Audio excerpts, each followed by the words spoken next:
ಪೂಜ್ಯಾಯ ರಾಘವೇಂದ್ರಾಯ ಸತ್ಯಧರ್ಮರತಾಯ ಚ ಭಜತಾಂ ಕಲ್ಪವೃಕ್ಷಾಯ ನಮತಾಂ ಕಾಮಧೇನವೇ. ಎಲ್ಲರಿಗೂ ಕೂಡ ಸಂಸ್ಕೃತಿ ಆಚರಣೆ ಯೂಟ್ಯೂಬ್ ಚಾನಲ್ಗೆ ಸ್ವಾಗತ. ಈ ದಿನ ನಾವು 21 ದಿನಗಳ ಕಾಲ ರಾಘವೇಂದ್ರ ಸ್ವಾಮಿಯವರ ವ್ರತವನ್ನು ಹೇಗೆ ಆಚರಿಸಬೇಕು ಎಂಬುದನ್ನು ಈ ವಿಡಿಯೋದಲ್ಲಿ ನೋಡೋಣ. ಮತ್ತು ಈಗಾಗಲೇ ವ್ರತವನ್ನು ಆಚರಿಸುತ್ತಿರುವವರಿಗೆ ಏಕೆ ತಡವಾಗುತ್ತಿದೆ ಅವರ ಸಂಕಲ್ಪ ಅನ್ನುವುದನ್ನು ಕೂಡ ಈ ವಿಡಿಯೋದಲ್ಲಿ ನೋಡೋಣ.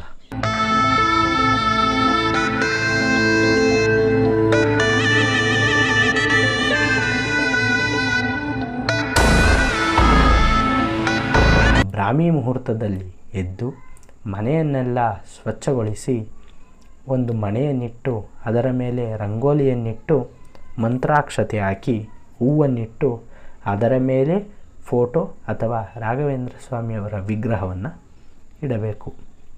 ಇಟ್ಟಾದ ನಂತರ ಒಂದು ಚೂರು ಅಕ್ಷತೆಯನ್ನು ಕೈಯಲ್ಲಿ ಹಿಡಿದುಕೊಂಡು ನಮ್ಮ ಕುಲದೇವರು, ಗ್ರಾಮದೇವರು ಮತ್ತು ಇಷ್ಟ ದೇವರುಗಳನ್ನು ನೆನಪಿಸಿಕೊಂಡು ಈ ವ್ರತವನ್ನು ಮಾಡುತ್ತಿದ್ದೇವೆ, ಈ ವ್ರತ ನಮಗೆ ಶುಭವನ್ನುಂಟು ಮಾಡಲಿ ಅಂತೇಳಿ ಕೇಳಿಕೊಂಡು ರಾಘವೇಂದ್ರ ಸ್ವಾಮಿಯ ಬಳಿ ಆ ಅಕ್ಷತೆಯನ್ನಿಡಬೇಕು.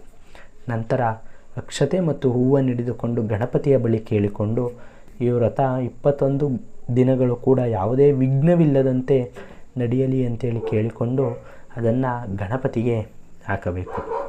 ನಂತರ ಇಲ್ಲಿಟ್ಟಿರುವಂತಹ ರಾಘವೇಂದ್ರ ಸ್ವಾಮಿ ವಿಗ್ರಹ ಅಥವಾ ಫೋಟೋಗೆ ಒಂದೆರಡು ಯಾವುದಾದರೂ ಹೂವನ್ನು ಹಾಕಬಹುದು. ಹೂವಿನ ಹಾರವೇ ಹಾಕಬೇಕು ಅಂತೇನಿಲ್ಲ, ಯಾವುದಾದರೂ ಒಂದು ಹೂವನ್ನು ಹಾಕಿ ಮತ್ತು ತುಳಸಿಗಳನ್ನು ಹಾಕಿ ಗಂಧವನ್ನಿಟ್ಟು ರಾಘವೇಂದ್ರ ಸ್ವಾಮಿಯವರ ಬಳಿ ಮಂತ್ರಾಕ್ಷತೆಯನ್ನು ಹಿಡಿದುಕೊಂಡು ಸಂಕಲ್ಪ ಮಾಡಬೇಕು.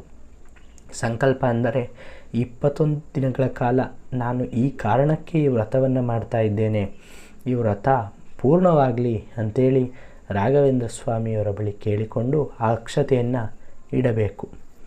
ಒಂದು ಕಾಯನ್ನು ಹಿಡಿದುಕೊಂಡು ನಮಗೆ ಏನು ಕಾರ್ಯವಾಗಬೇಕು ಆ ಕಾರ್ಯವನ್ನು ಆ ಕಾಯಿನ ಬಳಿ ಸಂಕಲ್ಪವನ್ನು ಮಾಡಿ ಕಾಯನ್ನು ಹಿಡಿದುಕೊಂಡು ನಾನು ಈ ಕಾರಣಕ್ಕಾಗಿ ವ್ರತವನ್ನು ಮಾಡ್ತಾ ಇದ್ದೇನೆ, ಈ ವ್ರತ ನನಗೆ ಶುಭವನ್ನುಂಟು ಮಾಡಲಿ ಅಂತೇಳಿ ಅದನ್ನು ರಾಯರ ಬಲಭಾಗಕ್ಕೆ ಆ ಕಾಯನ್ನು ಇಡಬೇಕು.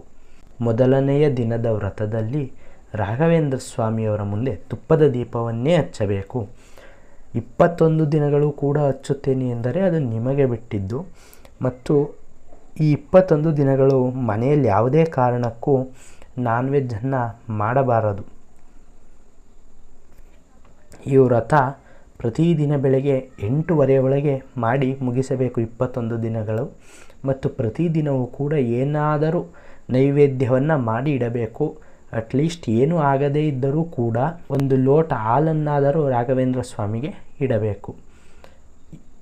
ಏಕಾದಶಿ ದಿನ ರಾಘವೇಂದ್ರ ಸ್ವಾಮಿ ಪ್ರತಿಮೆಗೆ ಆಗಲಿ ಫೋಟೋಗೆ ಆಗಲಿ ಯಾವುದೇ ರೀತಿ ಅಲಂಕಾರವನ್ನು ಮಾಡಬಾರದು.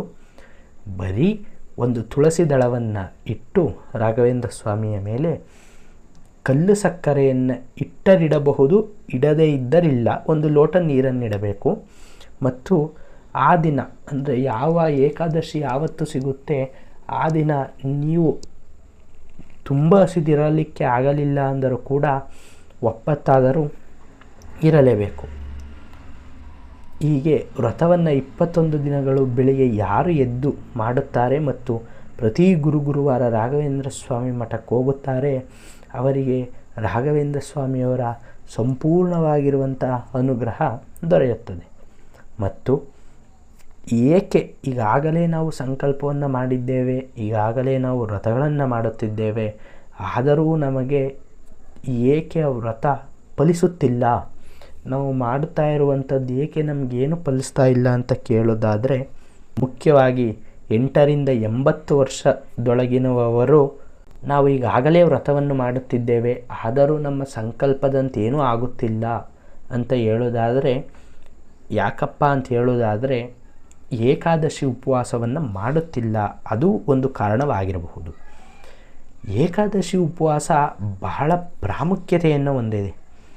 ಈ ಏಕಾದಶಿ ದಿನದಂದು ನಿಶಕ್ತರು ಮಾತ್ರ ಆಹಾರವನ್ನು ಸೇವಿಸಬೇಕು. ಉಪ್ಪಿಟ್ಟು ಅಥವಾ ಹಣ್ಣುಗಳು, ಜ್ಯೂಸ್ ಆ ಥರ ಅನ್ನವನ್ನು ಏಕಾದಶಿ ದಿನ ತಿನ್ನಬಾರದು. ನೀವು ಯಾವುದೇ ವ್ರತವನ್ನು ಮಾಡೋದೆಲ್ಲವನ್ನೂ ಬಿಟ್ಟು ಬರೀ ಏಕಾದಶಿ ಉಪವಾಸವಿದ್ದು ಪ್ರತಿ ಗುರುವಾರ ಹತ್ತಿರದ ರಾಯರ ಮಠಕ್ಕೆ ಹೋಗಿ ನಮಸ್ತೆ ಮಾಡಿ ಬಂದರೂ ಸಾಕು, ರಾಘವೇಂದ್ರ ಸ್ವಾಮಿ ನಮ್ಮ ಸಕಲ ಇಷ್ಟವನ್ನು ಮಾಡಿಕೊಡ್ತಾರೆ. ಆದರೆ ಯಾವುದೇ ಏಕಾದಶಿ ಉಪವಾಸವನ್ನು ಮಾಡದೆ ಬರೀ ವ್ರತವನ್ನು ಮಾಡುತ್ತಿದ್ದರೆ ಕೆಲಸ ಆಗುತ್ತೆ, ಆದರೆ ತಡವಾಗುತ್ತೆ. ಆದ ಕಾರಣ ಇನ್ನು ಮುಂದೆ ಪ್ರತಿ ಏಕಾದಶಿ 15 ದಿನಕ್ಕೊಂದು ಸಾತಿ ಬರ್ತದೆ. 8 ವರ್ಷದಿಂದ 80 ವರ್ಷದ ತನಕ ಏಕಾದಶಿ ಉಪವಾಸವನ್ನು ಮಾಡಬಹುದು. ಎಲ್ಲರೂ ಕೂಡ ಏಕಾದಶಿ ಉಪವಾಸವನ್ನು ಮಾಡಿ ರಾಯರ ಪೂಜೆಯನ್ನು ಮಾಡಿ. ಮತ್ತು ಇನ್ನೊಂದೇನಪ್ಪ ಆಗಿರಬಹುದು, ಅಥವಾ ಇನ್ನೂ ಒಂದು ಕಾರಣವಿದೆ, ಮಾಡ್ತಾ ಇದ್ದೇವೆ ನಾವಾಗಲೇ ವ್ರತವನ್ನು ನಾವು ಮಾಡಿ ಇಷ್ಟು ವರ್ಷಗಳಾಯಿತು ಇನ್ನೂ ಆಗ್ತಿಲ್ಲ ಕೆಲಸ ಅಂತ ಹೇಳೋದಾದರೆ, ನೀವು ವ್ರತವನ್ನು ಶ್ರದ್ಧೆ ಭಕ್ತಿಯಿಂದ ಮಾಡ್ತಾ ಇದ್ದೀರಿ, ಒಪ್ಕೋತೀನಿ. ಆದರೆ ನಿಮ್ಮ ಮನಸ್ಸು ಚಂಚಲವಾಗ್ತಿದೆ.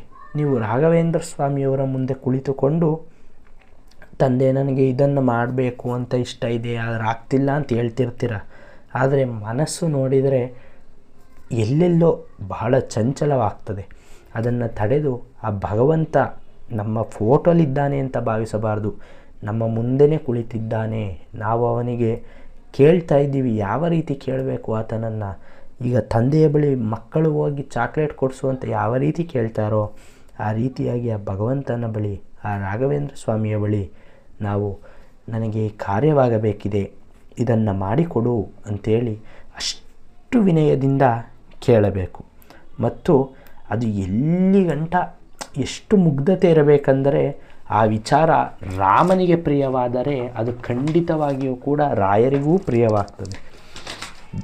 ಈ ವ್ರತವನ್ನು ಮಾಡಬೇಕಾದರೆ ನಾವು ಬರೀ ರಾಘವೇಂದ್ರ ಸ್ವಾಮಿಯನ್ನಲ್ಲ, ಮುಖ್ಯ ಪ್ರಾಣದೇವರು, ರಾಮ, ನರಸಿಂಹದೇವರು, ವೇದವ್ಯಾಸ ದೇವರು ಇವರ 4ರನ್ನೂ ಕೂಡ ಸ್ಮರಿಸುತ್ತಾ ವ್ರತವನ್ನು ಮಾಡಿದ್ದೇ ಆದಲ್ಲಿ ಈ ವ್ರತ ಬಹಳ ಒಂದು ಶುಭವನ್ನು ಉಂಟು ಮಾಡುತ್ತೆ ನಮಗೆ ಅಂತ ಹೇಳಬಹುದು. ಧನ್ಯವಾದಗಳು.